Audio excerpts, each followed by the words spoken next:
Vítejte u prvního podcastu knihovny Kroměřížska. Mé jméno je Tereza a dnes bych vám chtěla představit náš tým z dětského oddělení, naše celé oddělení a jednu speciální událost. Pojďme se asi první představit. Kam? Já začnu s tebou jako služebně nejstarší, takže pojď nám říct něco krátce o sobě. Tak já se jmenuji Kamila Zikmundová a v knihovně Kroměřížska pracuji už od roku 2002, přičemž jsem začala teda v dospělém oddělení, pak jsem si vyzkoušela refu, potom jsem byla v katalogizaci a nakonec jsem se skončila tady v dětském. Určitě naši posluchači neví, co to je refu. Regionální funkce. Co to je regionální funkce? Zacházíme do detailů. To se dozvíte v nějakém příštím podcastu, až tady budete mít paní Drobníkovou. Takže nás nezapomeňte sledovat. Ano, přesně tak. Co tě vedlo ke knihovnictví? Tak já jsem vždycky měla ráda knížky, samozřejmě, jako ještě by nás. A ráda jsem četla a hlavně jsem studovala knihovnictví na vyšší odborné škole v Brně. A tady jsem byla na praxi a moc se mi tady líbil ten tým, který byl, a tak jsem do něj dobře zapadla, že jsem tady pak zůstala. A co tě na práci nejvíc baví? Mě na práci knihovnictví v knihovně tady nejvíc baví, že je to práce kreativní. Můžu si cokoliv jako vymyslet, zorganizovat, uskutečnit a nedostanu vynadáno, když se mi to nepovede. Prostě jsem si to vyzkoušela a vím, že to jde nebo to nejde a mám z toho dobrý pocit. No. Co v knihovně všecko děláš? Na co se třeba specializuješ? Co je tvoje hlavní parketa? Co máš nejradši třeba? Já nejvíc dělám asi lekce pro nejmenší děti, a to už vlastně od jesliček a od těch, no máme tady klubík pro děti 0 až 3, ale tak jasně, že ty 1-, 2měsíční asi toho moc nepoberou, ale zase to beru, že můžou přijít ty maminky, aby tady s nima a je to tady bezpečný a hezký. Takže nejvíce věnuju těm nejmenším dětem zhruba po první stupeň. Od miminka až po první stupeň. Tak. A máš nějaký tip na knihu, kterou bys doporučila našim posluchačům? Teďka jsem se svými dětmi, tedy doma četla knížku Marky Míkové Pohádky na předpis, kde se paní Míková píše o dětech, kteří leží v nemocnici a je to jako hodně vtipný a ona to prostě umí. A poslední otázka. Jejda. Pepsi nebo Coca-Cola? Pepsi. OK. I když v lednici mám teďka Coca-Colu teda. Ale jenom protože nám měli Pepsi. Zrada. Ne, nejsme sponzorovaní ani Coca-Colou, ani Pepsi. Ale chtěli bychom. Jo. Ani tady Rodem. Ale chtěli bychom. Rode, můžete mě sponzorovat, mám spoustu tisíc sledujících. Beru mikrofony. Barter, klidně. Tereza, co? Víš, ona se bude ještě spoustu vlastního materiálu. Slyšíš to? Však to nevadí, ne? Tak benefity, musíš hledat benefity. To není jenom Ostravečka. Ano. Ty zaměstnanecké výhody. Tak to byla naše Kamča, naše služebně nejstarší kolegyně. Promiň, že furt říkám, že jsi služebně nejstarší, ale holt to tak je. No, jsi tady už 23 let. Jo. Dobrý. Dobře jsem to vypočítal. Dobrý. No a jdeme na Lufu. Lufa? Je to Lufa? Všichni známe jako Lufa, ale ona si vám určitě krátce taky představí, možná i jinak jak Lufa. Ahoj, moje jméno je Lucie Čevelová a pracuji v knihovně už skoro 9 let. Jak Kamča, tak jsem taky začínala na dospělém oddělení, pak jsem přeskočila do regionálních funkcí, do refu, a pak mě paní ředitelka všoupla sem nahoru do dětského oddělení a já jsem byla strašně proti. Jsem si nedokázala představit, že budu pracovat já s dětma, já. No a tak si to tak pěkně sedlo, až jsem vlastně zjistila, že paradoxně na tom dětském oddělení se teprve dospěla. No a jsem tady na dětském už 4. rok. No a co tě vedlo ke knihovnictví? Zeptám se stejně jak Kamči. Co mě vedlo ke knihovnictví? Oj, to bude dlouhý příběh. Ne, Pán Bůh. Tak dobře, to asi potřebuje vysvětlení. Modlila ses. Já jsem se vrátila z Londýna a říkala jsem si, že se chci vrátit zpátky, že tady jenom jako pojedu na otočku, vyřídím věci a tráda zpátky do Londýna. Pořád se jako něco dělo takového zásadního v mém životě během 2-3 měsíců, že jsem nakonec si řekla, no tak fajn, tak já zůstanu tady, teda já tam neodletím prostě, pořád nějaký problém, tak zůstávám tady. No a najednou jako za týden, Bůh, hledají do knihovny, do dospělého oddělení, jsem si říkala, tyjo, hustý, tak já to zkusím, ne? Však co tam? Sedím a půjču knížky. Co jiného bych tam jako, tak na to jako zaplácnout nějaký čas a pak se teda zpátky vrátit do toho Londýna, tak je to úplně ideální. Knihovna, nepředřu se, pohoda, co? A pak si narazila na realitu a zjistila. Pak jsem narazila na realitu, už to bylo trochu jiný a najednou jsem jako zjistila, že vlastně to, co jsem chtěla jako dělat v Londýně, tak můžu dělat i tady. Docela dlouho mi teda trvalo, než jsem si k tomu našla nějakou tu cestičku, ale teď si myslím, že během třeba jako 2 let se mi to tak jako daří a daří se mi to čím dál víc a víc a víc prosazovat a uskutečňovat hlavně všechny ty nápady, že jako neodejdu. Neodejdu. Ono je potřeba i zdůraznit, že knihovnictví není jen o tom, že sedíme za pultem a půjčíme knížky. Na to jsem právě narážela, když jsem chtěla říct, že si vlastně poznala tu realitu. Měla si nějakou představu, kterou má spoustu lidí, bohužel. A realita je nakonec vlastně úplně jiná a dá se tady dělat spousta věcí, jak z pohledu zaměstnance, tak i z pohledu návštěvníku. Nemám pravdu? Určitě. Co tě na práci knihovnice nejvíc baví? Nejvíc na práci mě baví vlastně organizovat různorodé akce. Jo, a jako většího rázu. Začali jsme dělat mini design market jako s místním spolkem Kultik, tak ten mini design market, nebo co má jako strašně velký přesah a baví mě vlastně nejvíc, tak je Mezinárodní filmový festival Jeden svět, který jsme začali dělat před 2 rokama. Noc s Andersenem, jo, protože to je prostě, na to schystáme několik měsíců a fakt se to snažíme vždycky vyšperkovat všechno. Do toho třeba Den pro dětskou knihu, taky jako programy pro ty děcka, které nejsou jako takový ty běžný nějaký tvůrčí dílny, nebo co míváme prostě měsíční jako přehled nějakých akcí. Že tohle prostě jsou jednodenní velký jako akce. Jo, ve větším měřítku a něčím speciálním. Co všechno v knihovně, ježiš, to bude dlouhý, na to se jí nezeptám. Co všechno v knihovně děláš, na co se specializuješ? A v podstatě ale to si teď odpověděla, takže se specializuješ na, jestli to správně chápu, na ty projekty většího rázu, ty spolupráce s organizacemi. Takže to jsme vlastně odpověděli. Máš nějaký tip na knihu, který bys doporučila našim posluchačům? Jo, je taková bílá se zeleným nápisem. Je někde, myslím, že severský spisovatel a je v dospělém oddělení teda. No a říká se, že to je novodobý Trainspotting. Je to jako o drogách a tak mezi mladýma. No a já si nepamatuju jako moc jména a názvy, to je jako moje velký mínus, takže dokážu říct jenom o této knize tady tohle. My to zjistíme, ten název, a možná vám to napíšem do popisku, nebo jestli nezapomenem. Poslední otázka, osobní. A chipsy nebo čokoláda? Čokoláda. A nebo dohromady někdy. Jo, pravda, to často taky takhle kombinuju, no. A ty jsi kdo? Tak jsem ráda, že se na mě nezapomnělo. Mé jméno je Tereza Richterová a jsem knihovnicí z nás 3, úplně nejkrátce. Nejkrátce. To neexistuje to slovo? Nejkratší dobu. Ale nejkrátce zní fajn. A myslím si, že tak 2 roky. Je to možný? Jo. Já jsem celý život vlastně pracovala jako tanečnice, sportovec a s dětma. Co jsi představila pod slovem tanečnice? Takže jsem se věnovala zájmovým kroužkům tanečním a sportovním s dětmi. A jednoho dne mi došla síla, energie, nápady. No a bylo potřeba zjistit, co budu dělat dál, když jediný, co umím, je sport a tanec, jelikož miluji knížky, čtení, psaní, knížky všeho druhu a knihovna se mi zdála takovým skvělým místem, kterým bych mohla pokračovat. Tak Ty si odpočineš? Kdy si odpočinu fyzicky, to je potřeba zmínit. A tak jsem prostě napsala do knihovny, že tady chci pracovat a přesto nejel vlak a vzali mě. No díky jako Terce samozřejmě máme skvělý jako kluby a hlavně se nám konečně rozjeli sociální sítě, protože ani jedna z nás 2 na to moc jako pravda nejsem, že jo? Nejsme. No, tak zaplať pánu bohu tady za to malý stvoření. Dobře, tak co tě nejvíc na tom knihovnictví vlastně baví? Práce s dětma. Já než jsem nastoupila do knihovny, tak jsem si zkusila nějaký práce ještě jinde. To bylo většinou s dospělýma. A ne, to mi nejde. Ty děti dávají té práci smysl, si myslím. Že fakt je krásný, když někdo ocení vaši práci a to jsou právě ty děti.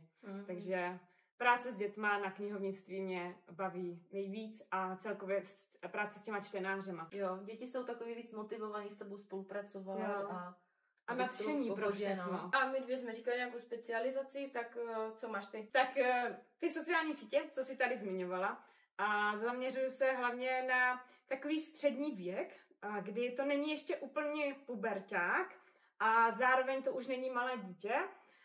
A společně s těmi dětmi tvoříme například právě obsah pro sociální sítě, klub Tvář knihovny. Potom jsem tady založila fantastické psaní klub, kdy tvoříme s dětmi příběhy, protože sama píšu, takže bych to chtěla těm dětem trošku předat a rozvinout v nich nějaký ten spisovatelský A pak tady vlastně mám takové technické zázemí, dá se říct, myslím si, že jsem technicky zdatnější, takže virtuální realita, podcastové studio zprovozněné. Doufám, že kvalitně uvidíme výsledek po dnešním prvním podcastu. Takže ta technika a robotika, digi věci, doufám, že jsem na nic nezapomněla. A nějaký tip na knihu, co teď čteš? Co teď čtu, nemůžu říct v podcastu pro děti. Já jsem chtěla říct, že já jsem čekala, že řekneš, že se nemůžeš rozhodnout, protože když vidím tu tvoji pracovní poličku ve skříni a to, co je na stole našem společném, jako, že se jako nedokážeš rozhodnout při tom množství. Z toho obrovského množství, že? Jo, jako já jsem viděla, že tato otázka padne a když jsem přemýšlela, co odpovím, tak jsem si říkala, co já řeknu. Mám vyjmenovat všechny knížky, které miluju, což je jich strašně moc a vybruslím asi z toho úplně trapně pro holky, protože to vědí asi, co teď řeknu, ale tip na knížku Freja od autorky Terezy Richter. Promo akce, ano. Jo, a já jsem tady jako slyšela, že prý bude možná další díl. Ano. Už se píše. Protože nedokážu vám říct jednu knížku, mám jich milion, které bych doporučila, miluju všechny úplně stejně, tak doporučím svoji. Tu miluju nejvíc. Patří ananas na pizzu? Já nevím, protože jsem to nikdy nejedla. Jakože jíš, ne? Jím, ale nikdy jsem to nejedla s ananasem. Tak když tě to asi neláká, tak asi a máš ráda ananas? Jo, miluju. A i pizzu. Ale nevím, proč jsem to ještě nikdy neskusila. No ale bramburky s čokoládou jsou fajn. Jo. Takže pizza s ananasem by teoreticky mohla být taky.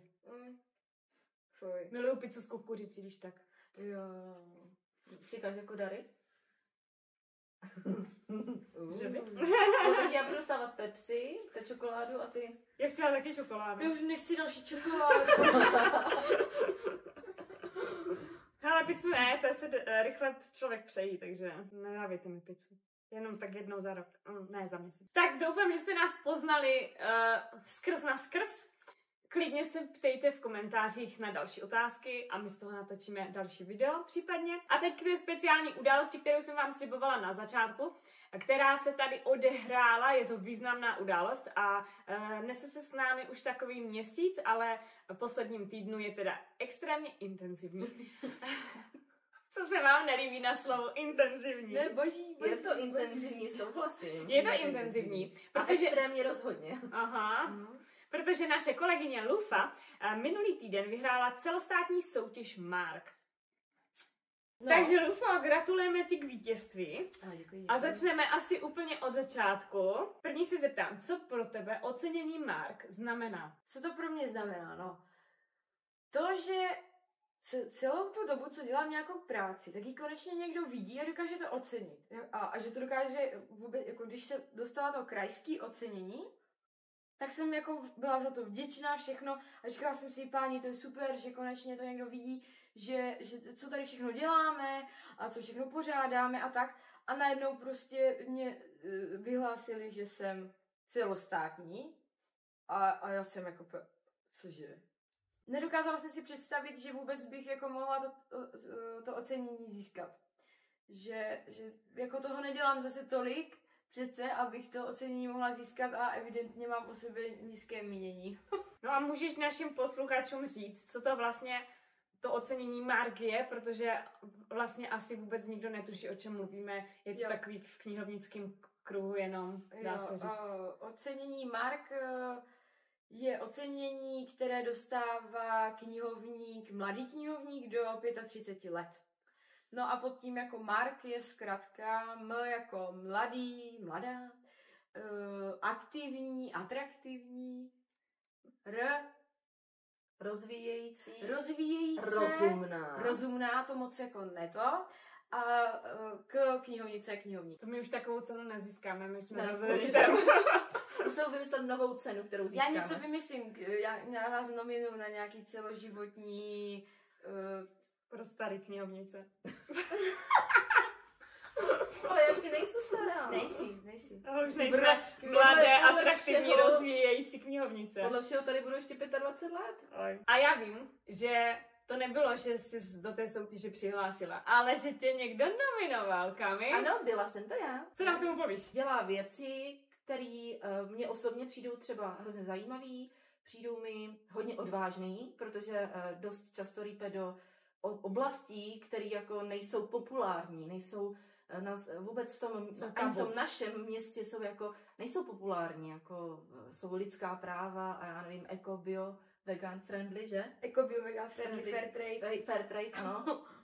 Takže, a to jako ne u všech jako získáte za takovýhle směr svojí práce jako ocenění a potlesk.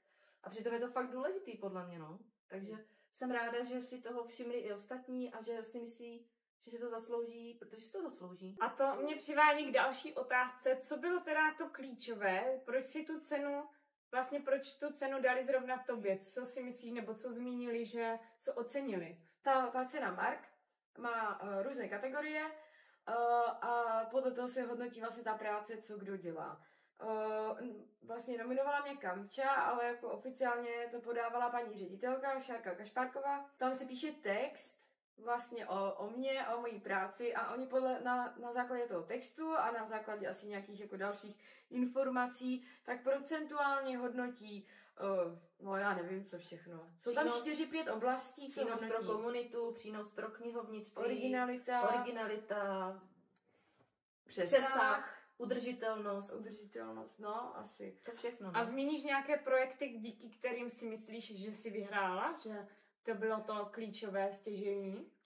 Založení klubu Manga, plánování mangakonu s dětma, to vlastně je, že puberťáci si sami plánují svůj manga festival, doufám, že třeba v březnu ho konečně neuděláme. Já je jenom tak jako koriguju. Uspořádání tady v Kroměříži Mezinárodního filmového festivalu Jeden svět, založení minidesignu a hlavně spolupráce se spolkem Kultik, spolupráce s klubíčkem a celkově jako s místníma komunitama. No a jaká byla reakce tvých kolegů, celkově knihovny nebo tvého okolí na tvoje vítězství?